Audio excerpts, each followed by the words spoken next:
Welcome back to another episode of Safety Simon Says, where we empower you to enhance safety in your workplace. I'm Safety Simon. Safety Simon says be safe, be well. Listen up, got stories to tell. We are champions, standing strong. Together we make right from They wrong. weren't even in the driver's seat. Today I want to talk to you about 3 different ways that I see coaches or mentors helping. And I think the first one is through listening and acknowledging what's going on. The second is to have fun with learning. And the third is to follow up with care. When I was going through my paramedic training, I had 2 paramedics that were mentoring and helping me, Cam and Jeff. And they were doing a great job of mentoring me. We went on a lot of different calls, and I had a lot of different and unique learning experiences. One of the things that we got to do is we got to educate high school students on the negative effects of drinking and driving. And the way that we did that, there was a whole program set up where we had a vehicle simulated in a crash. We had somebody who was moulaged and looked like they had been in a car accident, ready to go. And the fire trucks and ambulance and police all showed up. And we treated this as if it was a real call or a real accident. But we did it in the parking lot of the ambulance hall so that all the high school students could see it. And they could see how crazy of a scenario this is. When we were getting ready, we were in the ambulance. Cam and Jeff were up front. I was in the back of the ambulance. We were waiting. And dispatch was even in on this. They were going to tone us out and get us to, quote unquote, respond to this fake accident. Well, the tones went off and we said, all right, here we go. And we pulled out of the fire hall where the ambulance was parked and turned the corner to stop right where the car accident, or the simulated car accident, was. It was then that we realized we actually were being toned out for an actual car accident that was a few blocks away. We quickly got back in our unit and got there to the accident scene. When we got there, mysteriously, the person that said that they were driving had injuries on the right side of their body. And the person that was in the passenger seat had injuries on the left side of their body. I'm not sure what was going on, but it didn't seem quite right to me. It seemed a little bit backwards. I don't know for whatever reason, but it seemed like they had switched seats before anybody got there. I noticed this, and I told Cam and Jeff. I said, hey, listen, this is what I saw.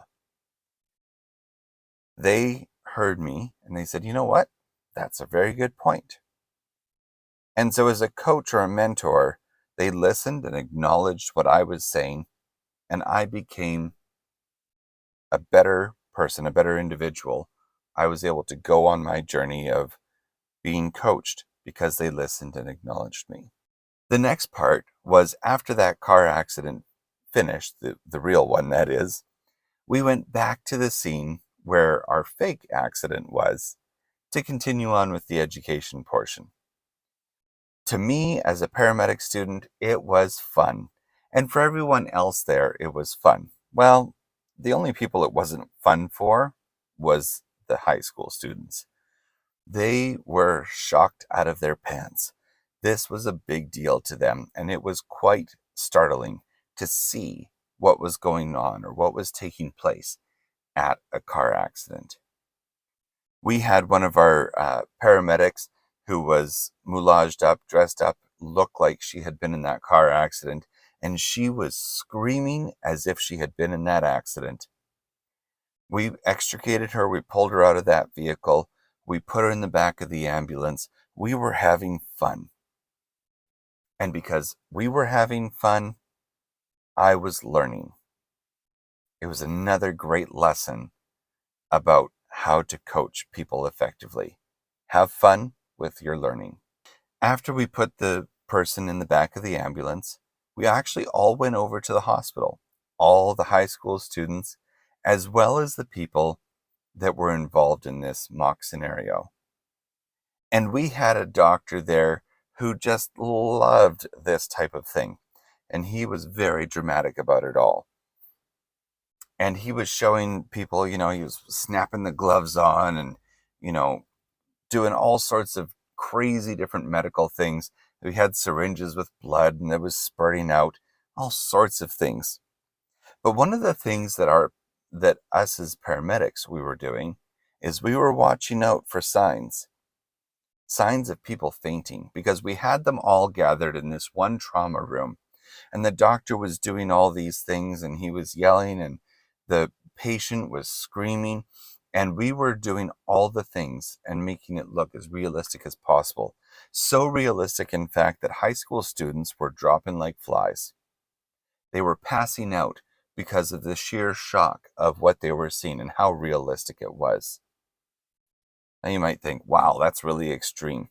Well, it was, but so was the impact of somebody going through drinking and driving and getting into a car accident. And we wanted to show how serious that was.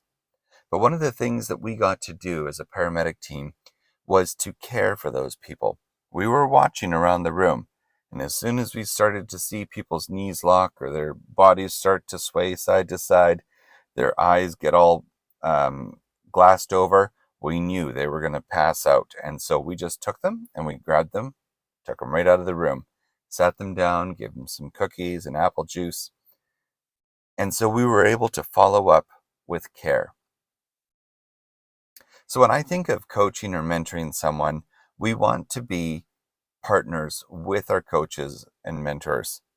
We don't want our coaches to be in the driver's seat. In fact, as a learner or as a mentee, as a trainee, we want to be the ones in the driver's seat so that we can take our own learning into our own hands and learn by listening and acknowledging, by having fun with learning, and following up with care. Be safe, be well, together we'll excel. Safety champions, hear us yell. A brighter day on safety's way. Join the wave, live another day.